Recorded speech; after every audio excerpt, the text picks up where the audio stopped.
Live from New Delhi, you're watching DD India NewsHour, India's voice to the world. I'm Unman Bhattacharya. Coming up in the next hour. Campaigning for the third phase of parliamentary polls gains momentum in India.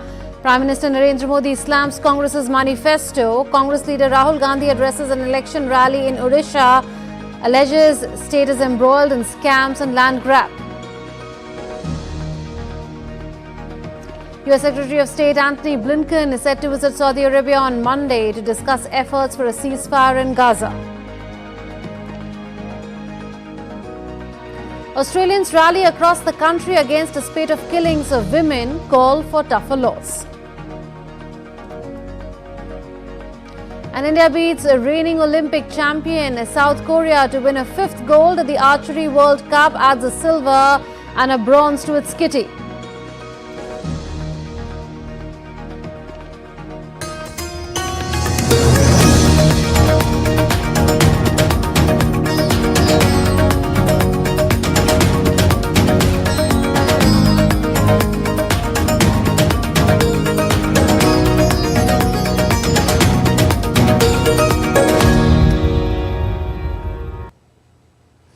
Let's get started with the updates from the world's largest democratic election in India.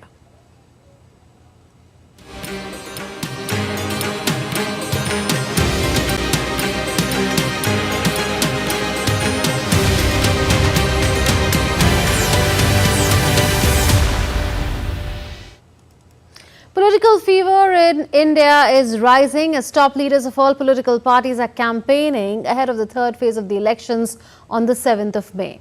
Here's a roundup of all the election-related activity of the day. Campaigning for the third phase of Lok Sabha elections is gaining momentum as the poll fever goes high in India. India's Prime Minister Narendra Modi addressed multiple rallies in India's southern state of Karnataka. Prime Minister Narendra Modi addressed rallies in Belagavi, Sirsi, Ballari and Devangiri. Congress अब तो कर्नाटका में OBC समाज का आरक्षण भी तुष्टीकरण के लिए vote bank के लिए बांट रही है।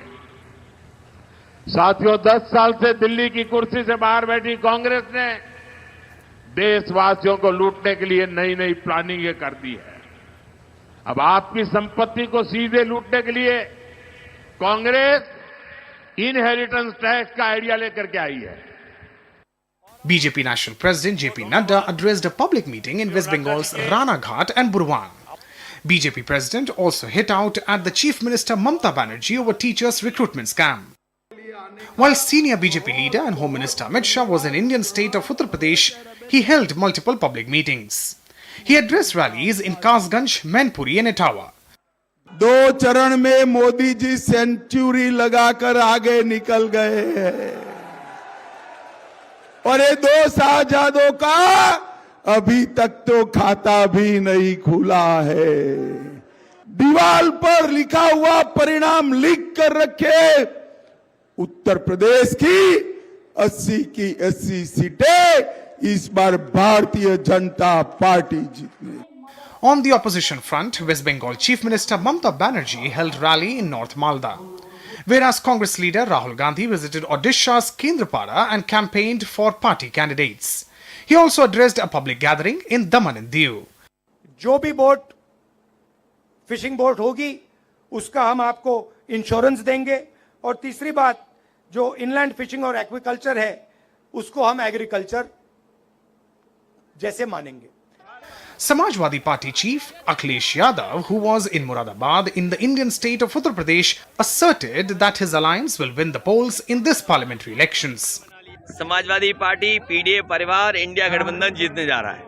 Moving north, Delhi Congress chief Arvinder Singh Lovely resigned from his post, citing differences with Delhi Congress in charge and the party's alliance with Chief Minister Arvind Kejriwal-led Aam Aadmi Party. In Andhra Pradesh Chief Minister and YSRCP President YS Jagan Mohan Reddy addressed public meeting in Venkatagiri. As election fever grips the nation, overseas Indians from various countries held car rally from Ahmedabad to Surat in support of Prime Minister Narendra Modi. In the third phase of India's general elections, 95 constituencies will go to the polls on 7th of May. A total of 1,351 candidates from 12 states and union territories will be in the fray. Tripti Tripathi, DD India. And our correspondents are joining now. Meghna Dev is joining from Ahmedabad. Jessica is joining from North Goa. And a correspondent is joining from Maharashtra as well, Latur specifically. Let's go across to Meghna first from Ahmedabad. Meghna, Gujarat will be voting in the third phase except Surat, where the BJP candidate has been elected unopposed. BJP had swept the state in 2014 and 2019. How is the campaign shaping up there ahead of the 7th May polling? Well, Monmon, what we definitely have seen in the past two general elections, that BJP is known for a clean sweep here in Gujarat. And not only that, there are especially strongholds of the Bharatiya Janata Party here in Gujarat, obviously pertaining or obviously putting into context that Prime Minister Narendra Modi is from here, or Home Minister and BJP stalwart leader Amit Shah is also from here. What we definitely see on the ground is that campaigning has just picked up. Last couple of days, there has been massive rallies, road shows, and much more that's happening here in Gujarat. Obviously, the Congress is also campaigning, not only in areas where they have fielded their candidates, but also there is a little bit of campaigning also going on in the places, especially the two seats where Congress is in alliance with Aam Aadmi Party, which two candidates have been floated by the Indie Alliance here in Gujarat.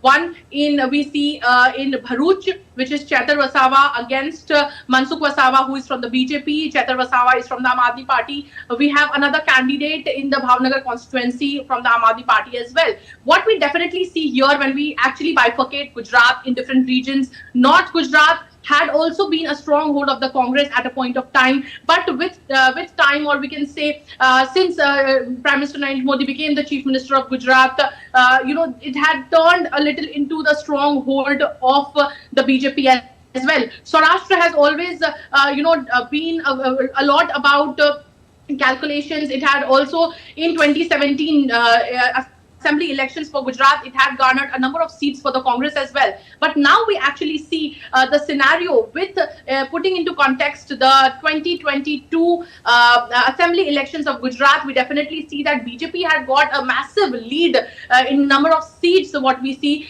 in comparison to 2017 assembly elections in Gujarat. But as of now, what we see in a few constituencies, there is definitely a fight. Like in Bharuch, there is also a fight in Banaskantha district, which is in the north of Gujarat. We definitely see a little bit of fight, and obviously because of the controversy, also there is a fight between in Rajkot between Paresh Dhanani and Parshottam Rupala. And obviously, the urban areas in Gujarat has been a stronghold of the BJP, and BJP is trying to mend that into votes. Besides, obviously, goes without mentioning the important Gandhinagar constituency, which BJP senior leader Amit Shah is contesting for the second time, which has been a legacy seat for the BJP since 4 decades. Absolutely. Those are the reasons for the 7th May polling. Is interesting. Yogesh, coming to you now. He's joining us from Latur. Yogesh, in the third phase in Maharashtra, we know that 11 seats are going to polls, and this includes Latur, where you are. A Maratha reservation, big ticket infrastructure development and farmer issues dominating the poll discourse there? Right, Munmun. As we know, in the first phase, we are seeing that all the 5 seats of Vidarbha region. Later on, we are seeing that 3 seats in Marathwada and 5 seats in Vidarbha. Now, in this phase, there are 7 seats in proper Western Maharashtra, 2 seats in Marathwada region and 2 seats in Konkan region. Why this phase is important? Let me tell you that in this phase, the BJP is in fact has been trying to infiltrate 2 regions. Basically, the first Konkan region, because in Konkan there was no BJP base, but this time Narayan Rane has been fielded by the BJP. Basically, the first BJP candidate from Konkan region, because Konkan region has been considered as a major bastion for Shiv Sena. Another point is coming to Western Maharashtra. See, recently what we had seen that a new ministry was set up by the center, cooperative minister, and coming to Western Maharashtra, the entire Western Maharashtra is a sugar belt, and cooperative sector is very active there. So the sector will definitely decide the fate of the leaders. Apart from these major points, there are multiple points that are being considered, that are being discussed in political domain, and the most important in them is the conflict between the parties, like in NCP and in Shiv Sena also. We have seen that how both parties split over in the last few in the last few decades, in the last few years in fact. And after that split, now for 3 seats basically, for Osmanabad and for Baramati and also for Raigad, in these 3 seats the prestige of Ajit Pawar, basically Ajit Pawar, which is Ajit Pawar is leading currently the NCP.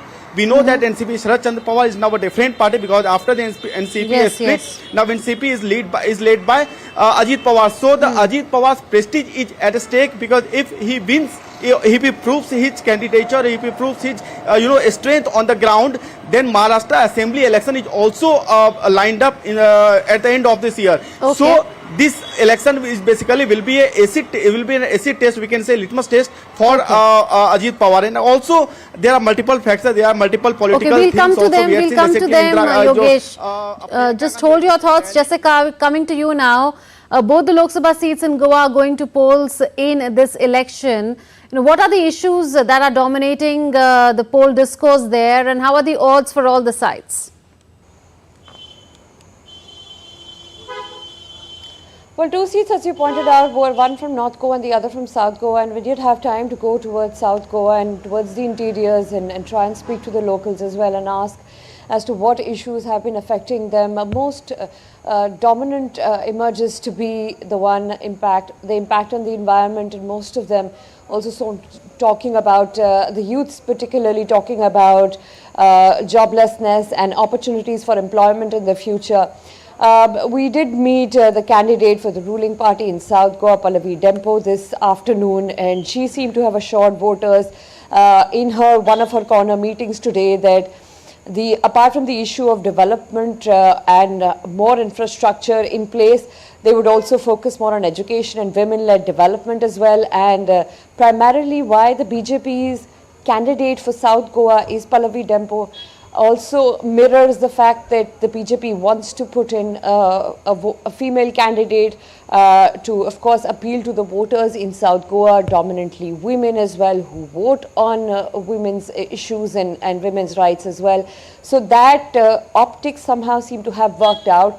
And as for the opposition party, you have Viriato Fernandes, and he has come up with a different set of issues that he wants to address for the voters. He says that a secular Goa would emerge a winner in this election.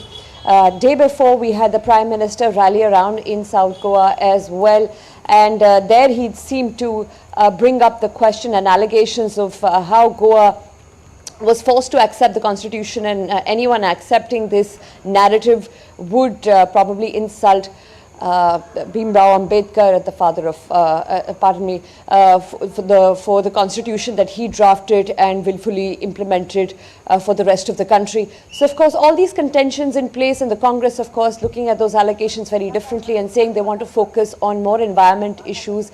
The Madehi River remains one of the contentious issues, which provides water for most of Goa. That has been very closely watched by voters here. Okay, we'll leave it at that. It's a build-up to the third phase of polling on the 7th of May, and the contest is only going to get more interesting by the day. Thank you for joining us, Yogesh, Jessica and Meghna. Still to come on DD India News Hour. Indian Coast Guard seizes Pakistani boat with 600 crore rupees worth of narcotics.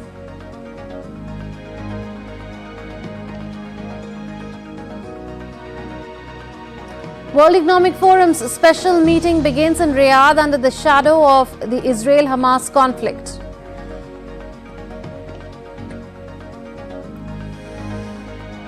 Trail of destruction left behind by tornadoes in US states of Iowa and Nebraska, as well as in southern China.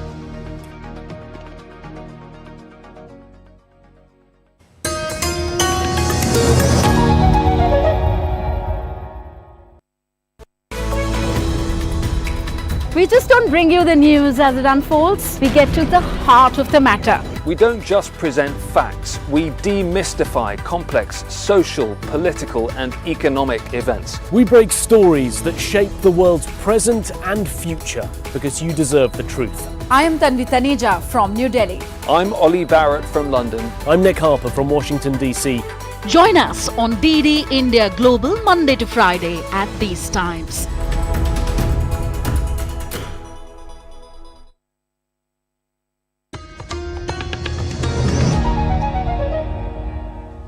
Welcome back. You're watching DD India News Hour with me, Munmun Bhattacharya. US Secretary of State Antony Blinken will be visiting Saudi Arabia on Monday and Tuesday. Blinken will be meeting regional partners and he will be discussing efforts to achieve a ceasefire in Gaza and the release of Israeli hostages. Blinken will make efforts to get humanitarian assistance delivered to Gaza. He will also emphasize the importance of preventing the conflict from spreading and discuss ongoing efforts to achieve lasting peace and security in the region. During his two-day visit, Blinken will participate in a ministerial meeting of the Gulf Cooperation Council.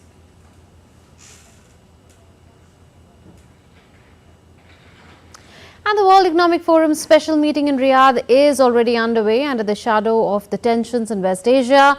Palestinian President Mahmoud Abbas has urged US intervention to avert an Israeli ground offensive on Rafah. A session in that forum that focused on global health saw Bill Gates welcome Saudi Arabia's $500 million pledge for it. Over 1,000 delegates have gathered at the forum to forge collaborative solutions to shared global challenges. World Economic Forum special meeting on global collaboration, growth and energy for development began on Sunday in Riyadh under the shadow of Israel-Hamas conflict. It is my distinct honor to welcome all of you to Riyadh for the World Economic Forum special meeting on global collaboration, growth, and energy for development. During a special meeting of the forum, Palestinian President Mahmoud Abbas urged the United States to stop Israel attacking the border city of Rafah in Gaza. We hope that Israel stop doing this attack, and we call on United States of America to ask Israel to not carry on Rafah attack because America is the only country able to prevent Israel from committing this crime. The humanitarian situation in Gaza Strip is an important topic for discussion at a special meeting of the World Economic Forum in Riyadh. Important discussions will take place here related to de-escalation of the conflict in the Middle East. There will be discussions, of course, on the ongoing humanitarian situation in Gaza. The forum also held a session on strengthening global health and eradicating diseases on Sunday. Addressing the session, tech billionaire turned philanthropist Bill Gates welcomed a $500 million pledge from Saudi Arabia and said success in the fight to wipe out polio is not guaranteed. Only 2 cases of wild polio have been recorded in Pakistan and 2 in Afghanistan so far this year. The world is very close to eradicating one of the most preventable threats humanity has ever faced. But it's not done until we get to zero. It can spread back to where it was before. Over 1,000 global leaders from 92 countries are attending to support global dialogue and find actionable, collaborative and sustainable solutions to shared global challenges. Over the years, the forum has brought together leaders from various sectors including government, business, academia and civil society. All of this to foster dialogue and collaboration, and this World Economic Forum session addresses how the global North can support the global South in its growth. And joining us now is Jagrati Dave from Washington, D.C. Jagrati, Palestinian President Mahmoud Abbas has appealed to the United States to intervene and prevent Israel from launching a full-fledged attack on the Gazan border city of Rafah. So is much of the onus then on American persuasion of Israel?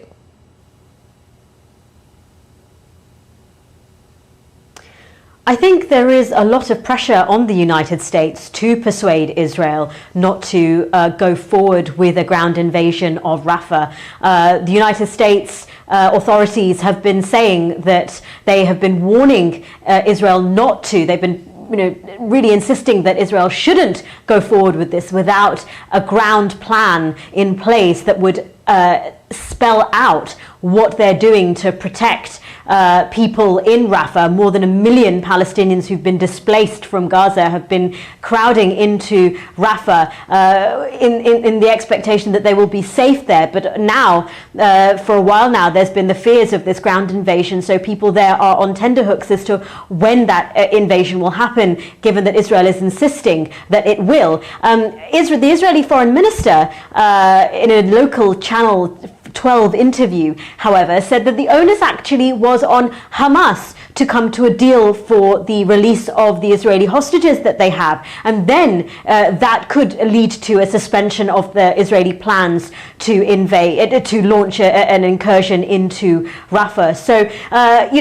from the Israeli perspective, it's actually not on the United States, it's on Hamas. That's what the United States has been saying as well, that actually it is on Hamas to come to a deal. But, in real terms, the United States has historically had huge influence in the Middle East and is one of Israel's closest allies. So they are able to, and they have been saying that they have been putting pressure on Israel. But I think the critics of the Biden administration say that the government has not been putting enough pressure on Israel.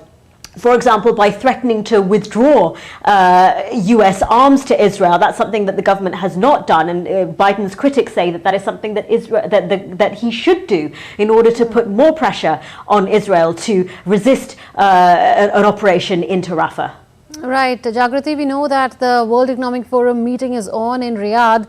Do talks in Saudi Arabia then offer hope of a breakthrough in efforts to prevent the Gaza-Hamas conflict from spreading further? Because the effort is also to get all sides there to talk on a solution to the crisis. Yeah, and you're right. This isn't just about Rafah, which of course is a serious problem with the UN warning of a massive humanitarian crisis there. This is about the region as a whole, worries about a spillover of this conflict into the wider region. And so, of course, any talks are seen as vital to that involve key players. So here in Riyadh, we've got the Qatari Prime Minister, we've got the Egyptian Foreign Minister, who is going to be updating the forum on the mediation talks that have been happening in Cairo and between that have been led by the Qataris and the Egyptians. You've got Anthony Blinken, the US Secretary of State, who is arriving. You've got other regional players who are there. And of course, the Saudis themselves are hugely influential. Officials in Washington perhaps might be hoping that Saudi Arabia could normalize relations with Israel going forward as a way to come to some sort of political solution to the crisis as a whole and prevent spillover into the wider region. This might be a long shot, but this is something that clearly the United States has been working towards and is hoping that could happen in exchange for perhaps a deal that might involve weapons from the United States to Saudi Arabia to facilitate some of this regional work done to contain any spillover of the crisis. So whilst I think it would be hugely optimistic to say that the talks in Riyadh will come to a solution, given that the talks mediated by the Qataris and the Egyptians have stalled repeatedly, given the gap between Hamas and Israel in terms of an agreement to this immediate issue of Rafah, I think there are hopes that if you bring enough of the regional players together in one place for face-to-face talks, that there could be some sort of opening towards a ceasefire, potentially, and then from there they could launch into potential wider talks for a longer-term political solution to this crisis. We'll leave it at that, Jagrati, reporting from Washington, D.C. Thousands rallied for a second day in a row across Australian cities on Sunday, urging tougher laws on gendered violence, with the Prime Minister Anthony Albanese declaring it a national crisis at a rally in Canberra. The rallies were spurred by a wave of violence against women. In Melbourne, thousands took to the streets in Federation Square on Sunday, chanting and holding signs and placards. Gender-based violence is an ongoing issue in Australia, a nation of 26 million. In 2021, tens of thousands rallied over allegations of sexual abuse and misconduct in some of the nation's highest political offices. In a breathtaking overnight operation, Indian Coast Guard undertook an intelligence-based anti-narcotics operation in the Arabian Sea west of Porbandar in Gujarat. Approximately 86 kilograms of narcotics worth 600 crore Indian rupees has been apprehended, along with 14 crew from a Pakistani boat. The operation was an epitome of interagency coordination, wherein Indian Coast Guard's Anti-Terrorism Squad and Narcotics Control Bureau collaborated seamlessly, and that culminated in the successful operation. The ships and aircraft of the Indian Coast Guard were deployed on concurrent missions to effect the operation. The Pakistani boat, along with its crew, has been apprehended and is being brought to Porbandar for further investigations. Let's now take a look at different climate scenarios occurring across the globe. Climate chaos wreaking havoc across the globe. From the heartland of Nebraska and Iowa, where powerful tornadoes unleash devastation, to the bustling metropolis of Guangzhou in southern China, where a furious tornado leaves a trail of destruction. China's southern megacity of Guangzhou battled with severe rain and a hailstorm, killing over 5 and injuring 33. Hailstones the size of eggs damaged cars and windows in several parts of the city. Moving to the North America, millions in the United States are under a storm watch as the state of Nebraska and Iowa reel from devastating tornadoes. Authorities have put a tornado alert for the coming days. As per local officials, 4 people were injured. Meanwhile, in Bangladesh, a relentless heat wave scorches the land, compounding the challenges faced by its resilient people. Despite rising temperature, schools in Bangladesh reopen with temperatures expected to climb over 40 degrees Celsius in the days ahead. This weather is unbearable. We cannot ride back-to-back trip with passengers. Need to take some rest first, then probably I'll switch the meter on again. In Mumbai, residents flocked to the beach to cool down as India's Regional Meteorological Centre issued heatwave warnings for the financial city on Sunday, with the mercury hitting 38 degrees Celsius. Some of our riders go on bikes to make deliveries. They feel dizzy sometimes, but there is no other option. They still must ride the bike and make the delivery. Heatwave to severe heatwave conditions are likely to continue over east and southern peninsula India during the next 5 days, while western Himalayan regions and adjoining plains of northwest India will witness heavy rainfall in next days. Prasar Bharati for DD India. Still to come on DD India NewsHour. Russia threatens West with severe response if its frozen assets are confiscated.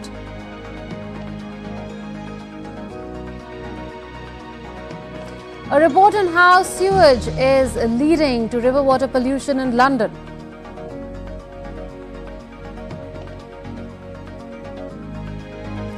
Know why migratory birds are flocking to a bird sanctuary in a village in the southern Indian state of Tamil Nadu.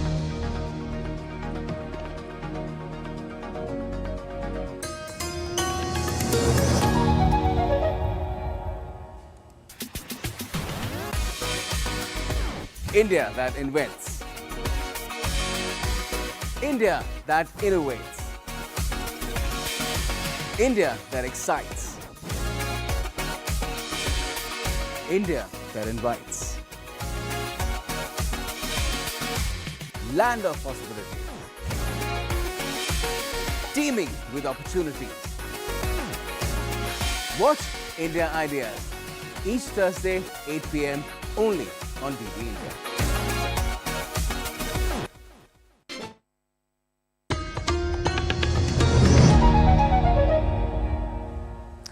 Welcome back. You're watching DD India NewsHour with me, Munman Bhattacharya. Fighting in eastern Ukraine has worsened and Kyiv's troops have fallen back to new positions in at least 3 places along the front. Ukraine's top general said on Sunday that Russian troops have been steadily advancing in the east, with the focal point of fighting near the town of Chasiv Yar and northwest of Avdiivka, which Russian forces captured in February. Russia and Ukraine have both claimed attacking each other's energy facilities and military targets in the past few days. Russia launched a barrage of missiles against Ukraine overnight, targeting the country's energy infrastructure. The airstrike, carried out with long-range missiles, including cruise missiles, was the 4th large-scale aerial assault targeting the power system since the 22nd of March. Ukraine's President Volodymyr Zelensky has denounced the Russian attack on his country's energy infrastructure. He emphasized that the assault specifically targeted gas facilities crucial for supplying to the European Union. We saw another massive missile strike today, 34 Russian rockets of various types.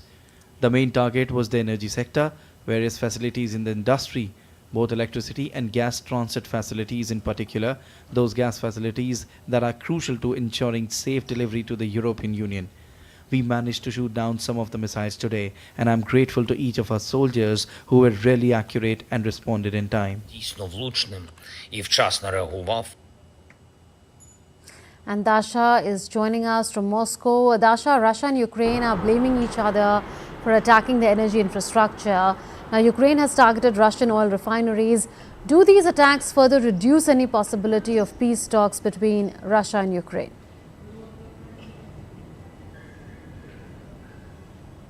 Well, as things stand at the moment, the only way of resolving the conflict in Ukraine appears to be the military one, with Moscow insisting that it does have the upper hand on the battlefield. The Kremlin spokesman Dmitry Peskov said that the panic is growing on the side of the Ukrainian front. He also said that these dynamics have to be upheld, and that was positive for Russia. And he also has said that Moscow is certain of the positive outcome of its so-called special military operation in Ukraine, saying that the situation on the ground is only proving that.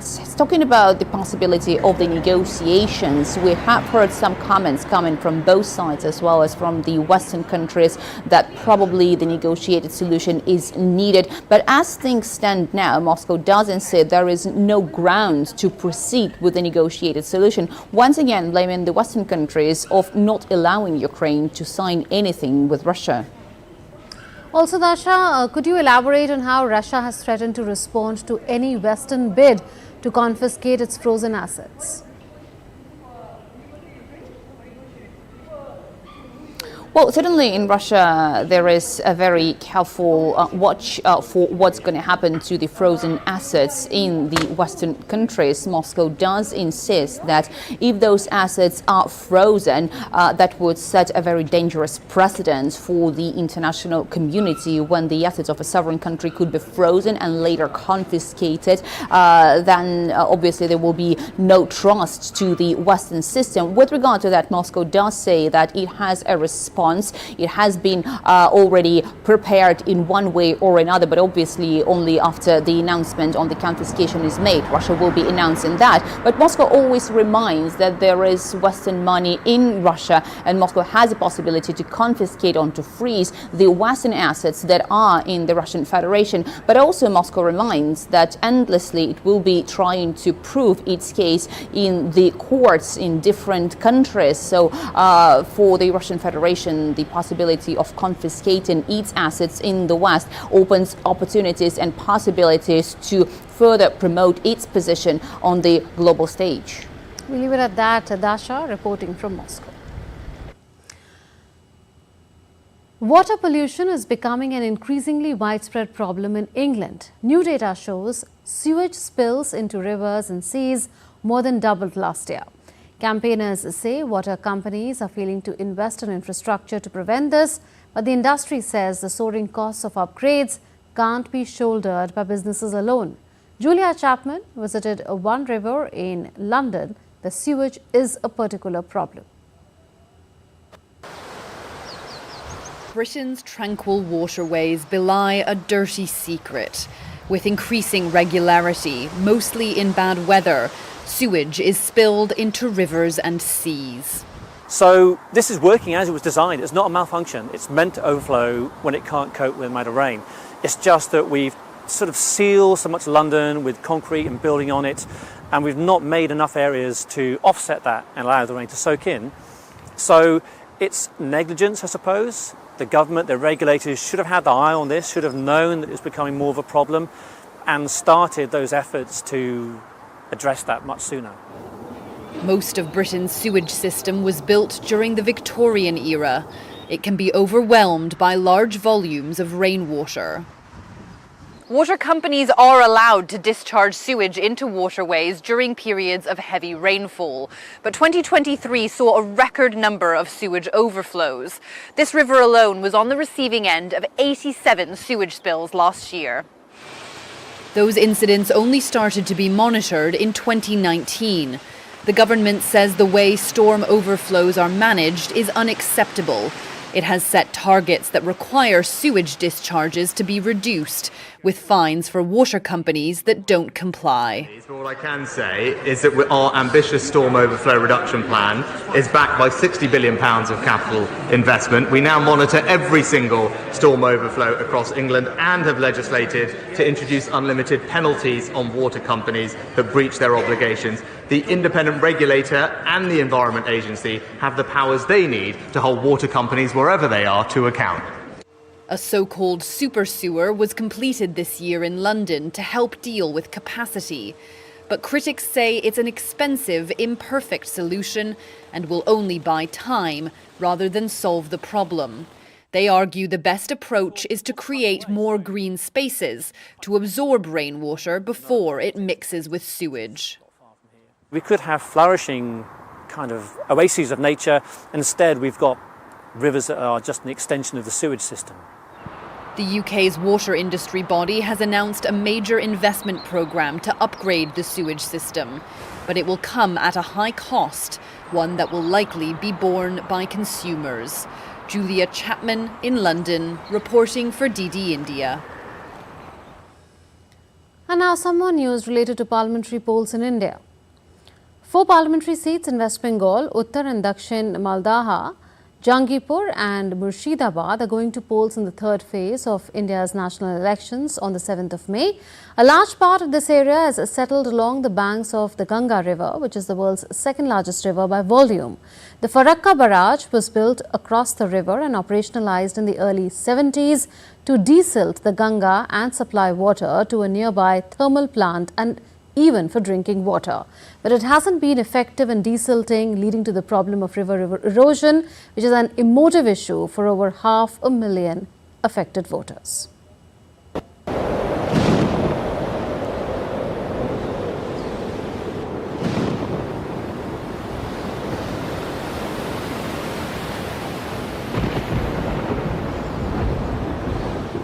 Images of a river gone wild. The Ganga in West Bengal's Dakshin Malda eating up land, homes and trees, anything that stands in its way. These are not floods or a cloudburst. It's all river erosion. Once the river's spate subsides, this is the aftermath. Broken homes and other structures like schools, shops and health centers, eroded banks. A large part of West Bengal's parliamentary seats of Uttar and Dakshin Malda, Jangipur and Murshidabad, where village after village can be seen settled along the Ganga river's banks, suffers from river erosion. The Farakka barrage, operationalized in 1975 downstream, was built to desilt the world's second largest river. But the silt still accumulated over the years, reducing the depth and widening the river's channel. Each monsoon, the river swells up and chews away land, leaving villagers along its banks homeless and bereft. Sandbags used to fortify the river banks don't hold up for too long under the river's onslaught.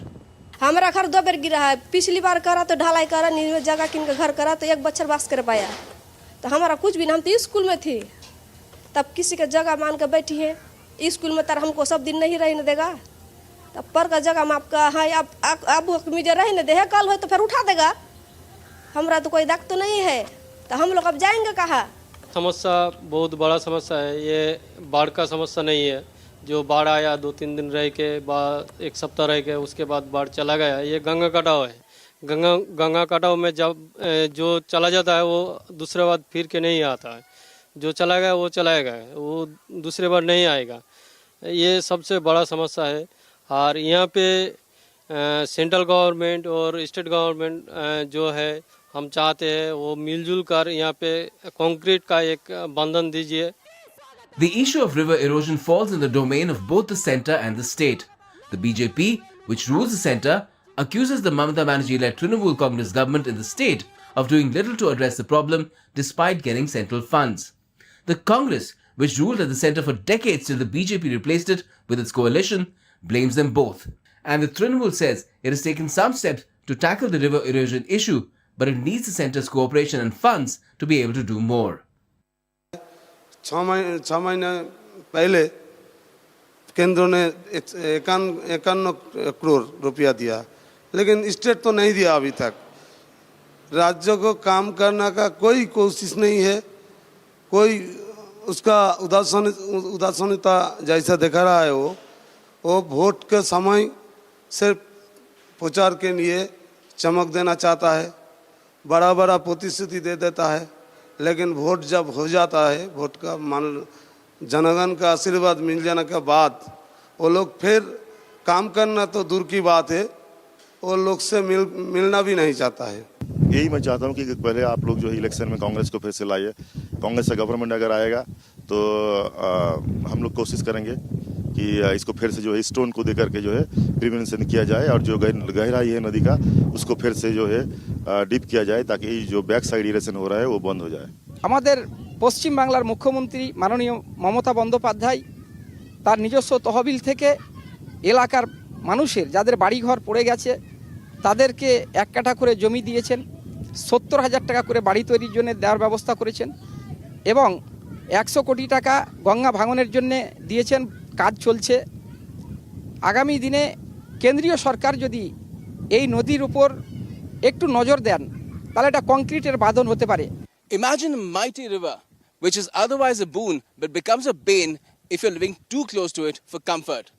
That is what the fate of over 50 villages is along an 8-kilometer stretch of the mighty Ganges, because they suffer from massive river erosion, especially at the time when the river swells up during the monsoons and resembles an ocean. Come election time, they're looking for a permanent solution to their existential problem. With camera person Uttam Singh, this is Gautam Roy in Dakshin, Malda for DD India. Now let's take a look at other stories that are making news. After 38 days of closure, India's Border Roads Organisation rescued 35 vehicles stuck in the snow at Rajasthan Top on the Gurez-Bandipora road at Gurez in Jammu and Kashmir.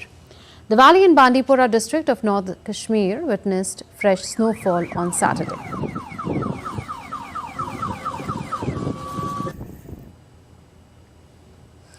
India's Chief of Defence Staff General Anil Chauhan concluded his France visit and reaffirmed the long-standing strategic partnership between New Delhi and Paris. He further reinforced the bilateral defence cooperation between the two nations. During his visit, General Anil Chauhan met with Patrick Pollux, who is the Director of Civil and Military Cabinet of the Minister of French Armed Forces, and his French counterpart, General Thierry Burkhardt. In an incident on the Srinagar-Leh highway in Jammu and Kashmir, a vehicle carrying multiple passengers rolled into the Nala Sindh at Gagangair, Sonmarg on Sunday. However, amidst chaos, the National Disaster Response Force successfully rescued 3 people. Migratory birds flocked to Thidiur village near Koon Thankulam Bird Sanctuary in Tamil Nadu's Tirunelveli.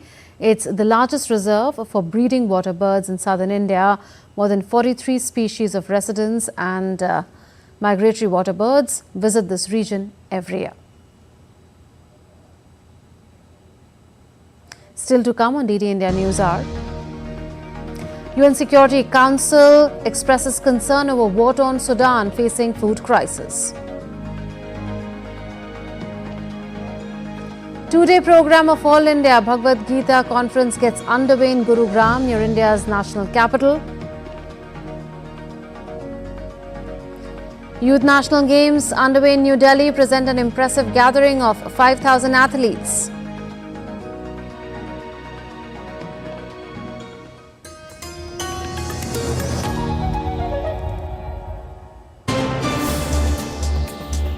Voice of a rising aspirational world. Stories of challenges, struggles and accomplishment. A world battling conflict, hunger and poverty.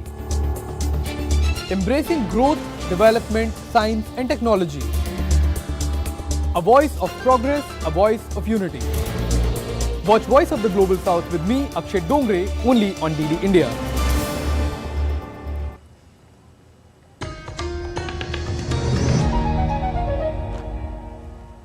Welcome back. You're watching DD India News Hour with me, Munmun Bhattacharya. The UN Security Council on Saturday expressed deep concern with the crisis in Sudan. The Security Council expressed its concern over an imminent offensive by the Rapid Support Forces and the allied militias against the city of Al-Fashir. The UNSC called on the Sudanese armed forces and Rapid Support Forces to end the build-up of military forces and to take steps to de-escalate the situation.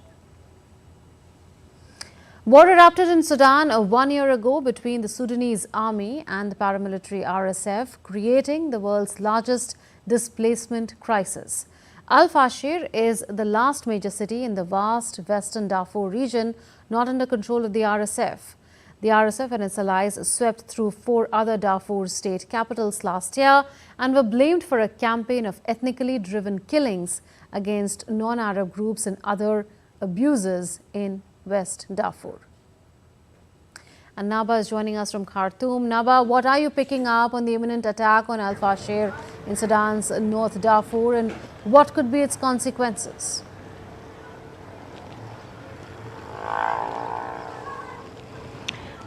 Actually, right now, Al-Fashir city is under huge attack by the RSF and the military is defending it. There is mobilization of large troops from the 2 warring sides, and we can say it's a decisive battle because the 2 warring sides are willing to win the battle in Al-Fashir because it's really important city for Darfur states. It's for Sudan generally, and for Darfur because Al-Fashir is one of the commercial cities, and Al-Fashir contains many tribes, and it's a homeland for 800,000 people in Al-Fashir. So it's a decisive battle. The 2 warring sides are mobilizing large troops, different weapons, using different weapons from artillery, rockets, and the situation is really bad and very worrying, especially for the civilians. Up to now, there is 43 civilians were killed by the recent attacks by RSF, according to the United Nations, including women and children. More than 26,000 people have fled from Al-Fashir to neighboring villages, but also their route to other villages is not very safe. So it's really bad battle right now, but it's decisive regarding controlling Darfur state and regarding who gonna win this battle. Also, do you see any possibility of relaunch of talks between the warring sides?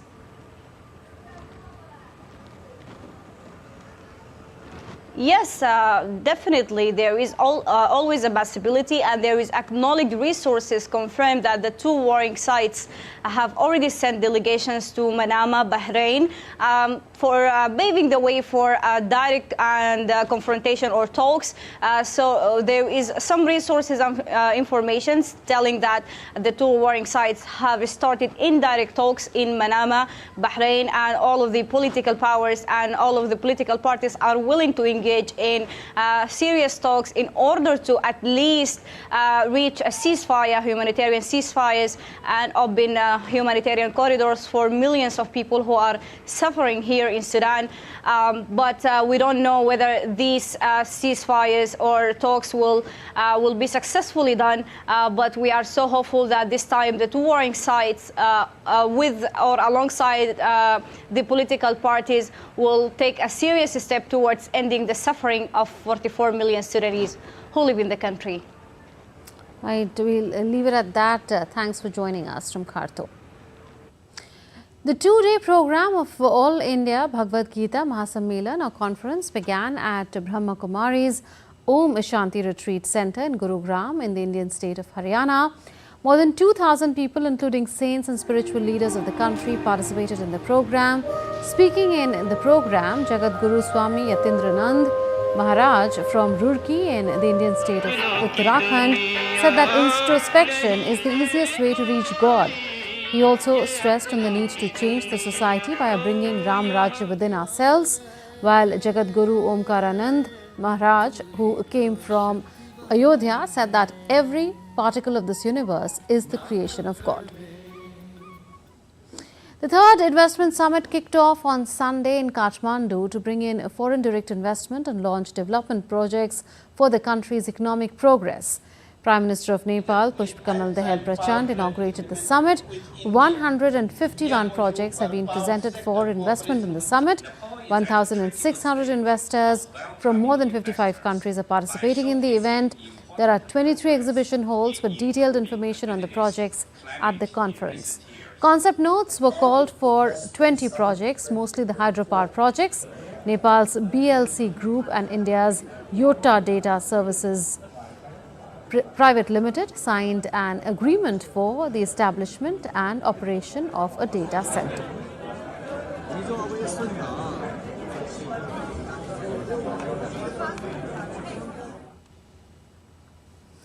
Some sports action now. Indian women cricket team registered a convincing 44-run victory against Bangladesh in the first T20 match played at Sylhet International Cricket Stadium on Sunday. Bowler Renuka Singh took 318, helping India bowl out Bangladesh for 101 in response to a modest 145 for 7 and made it batting first. Also, earlier the visiting Indian team won the toss and decided to bat first. India scored 145 runs after losing 7 wickets with sound performances by Yastika Bhatia, who scored 36 runs, Shafali Verma 31 and captain Harmanpreet Kaur 30 runs. Bangladesh had a disastrous start, losing 4 wickets and 30 runs, but captain Nigar Sultana put on a stiff fight, scoring 51 runs off 48 balls before bowing to Pooja Vastrakar. Indian national women's cricket team is on tour to Bangladesh for a 5-match Women T20 International Series. Double delight for India at the Archery World Cup as it won gold medal in a recurve men's team event and also bagged bronze medal in recurve mixed team event. The men's recurve team of Tarun, Dheeraj and Praveen did it in style, beating powerhouse South Korea 5-1 in the final. Meanwhile, Indian pair of Dheeraj Bomadevara and Ankita Bhakat won bronze medal in the recurve mixed team event. Deepika Kumari bagged silver medal on her return to Archery World Cup after losing the final to South Korea's Lim Si-hyun. India ended the Archery World Cup Stage 1 in Shanghai with a total of 8 medals, creating history for highest number of gold medals and the highest medal tally at a single World Cup stage. And in IPL, defending champions Chennai Super Kings will take on Sunrisers Hyderabad. CSK had a good start to the season under new skipper Rutu Raj, but they have been toppled by Lucknow Super Giants twice in the last 2 games. Meanwhile, Hyderabad have twice broken the record of highest IPL total this season, but are coming into the game following a failure of their ultra batting approach against the RCB. Youth National Games in Delhi that got underway on Saturday present an impressive gathering of 5,000 athletes hailing from 15 states. Actor Amit Sath took centre stage as the brand ambassador of the Games for nurturing young talents. The Youth National Games are now underway in Delhi, igniting 3 days of exhilarating sportsmanship and competition. With over 5,000 athletes from 15 states competing across 15 diverse sports disciplines, the atmosphere is charged with excitement and anticipation. Society for Transformation, Inclusion and Recognition through Sports, in short, STARS, is supporting these games. We come with our volleyball team here to play the game. We learned a lot from all the other athletes because there are so many other players coming from all over the India. Brand ambassador of the Youth National Games, actor Amit Sath, shared his vision for nurturing young talent, emphasizing the holistic development opportunities the games offer. The way youth and athletes from across the country has turned boys, young girls, and for me one of the biggest ambition, passion, vision for the future. Using the sports as a tool to re-engineer the whole society. It is not just sports. It is about creating a good character. So I think it's a culmination of the effort by 2,500 I would say participants of states. And अब अगले साल हमारा target है कि इसको हम लोग 4 गुना, 5 गुना, 50 गुना बढ़ाएं. Recognized with National Sports Promotion Award, by the Honourable President of India, STAS continues its support to empowering India's youth through sports. Narayan Singh's report for DD India. Are you ready for a trip to a galaxy far, far away? If yes, then join these gorgeous who took out the parade adorning the Star Wars outfits in Moscow on Sunday.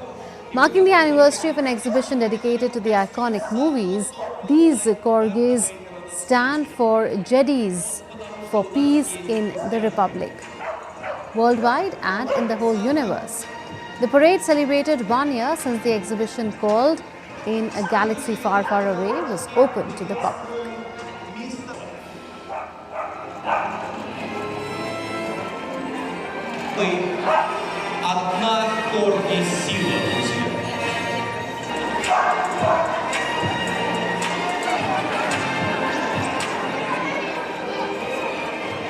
Элегантный костюм создан для окунания в лужи со звездной пылью без краха. And that's all in this edition of DD India News Hour, but do share your thoughts with us on the news of the day. For those on the go, you can get all the latest news and updates from India and across the world on the DD India mobile app. The app is available on both Android and iOS platforms. You can scan the QR code on the screen to download now. We'll be back with more news as it breaks here on DD India. I'm Unman Bhattacharya from all of us here in Delhi. Thanks for watching DD India Live. Namaskar.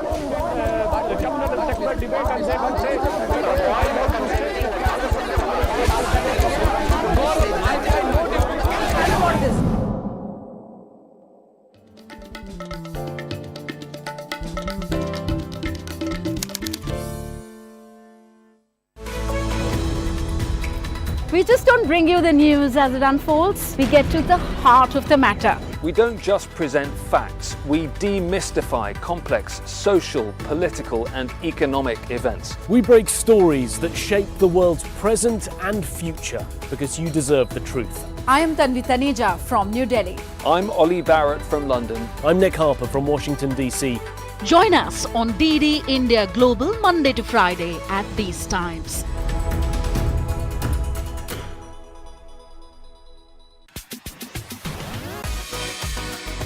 India that invents. India that innovates. India that excites. India that invites. Land of possibilities. Teeming with opportunities. Watch India Ideas each Thursday 8 p.m. only on DD India.